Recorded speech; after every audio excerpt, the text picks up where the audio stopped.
All right, let's get right into it. Today, we are going small, like really, really small, to talk about the absolute foundation of life itself. We're talking about the cell. It's the building block for, well, everything that's alive. You, me, the plants outside, everything. So let's just start with a big question. Think about it for a second. What is the absolute smallest thing that you could possibly call alive? I mean, where's the line between just a collection of molecules and something that's actually truly living? And that's it right there, the cell. It's the answer. It's kind of like the ultimate Lego brick of the biological world. It's the tiniest possible package that can do all the things life does: eat, grow, respond, and make copies of itself. A simple bacterium, that's just one cell. But you're like a massive bustling city made of trillions of them, all working in perfect sync. It's wild. And the name cell itself, it actually comes from the Latin word cella, which means small room. And that name is no accident. It's a direct clue to how we first discovered them. Yeah, that discovery is a heck of a story. It takes us way back to a time when a whole universe of microscopic life was totally invisible, just going about its business right under our noses. So let's see how we first peeked into that unseen world. Meet the guy who started it all, Robert Hooke. Back in 1665, he was using one of the very first microscopes, and he decided to look at a super thin slice of cork. What he saw looked like a honeycomb, a bunch of tiny, empty boxes.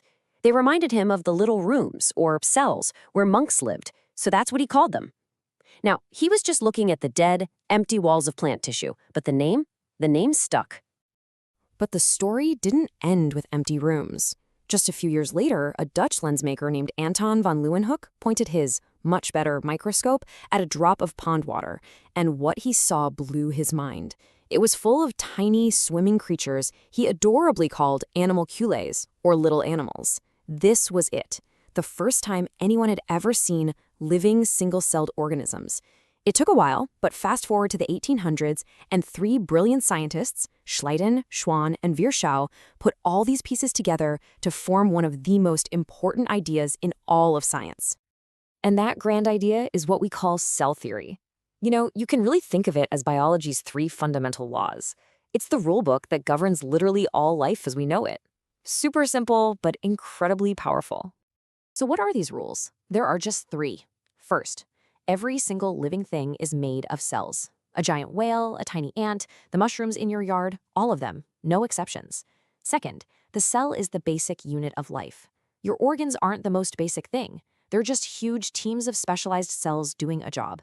And third, and this was a game changer, cells don't just magically appear. Every cell that exists came from another cell that already existed. And look, this isn't just some dusty old idea from a textbook. It's the real deal.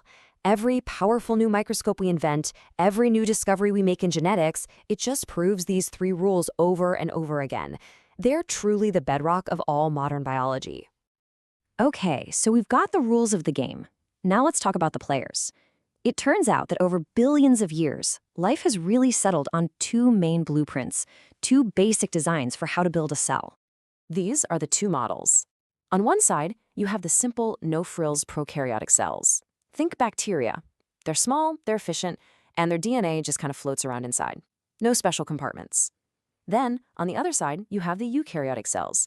These are the luxury models. They're bigger, way more complex, and they have a special, protected room for their DNA called a nucleus. Plus, they have all these other tiny internal organs called organelles, each with a specific job. And just to bring it all back to you, every single part of you, your brain, your skin, your heart, is built from trillions upon trillions of those complex, highly organized eukaryotic cells. You're a walking, talking community of them.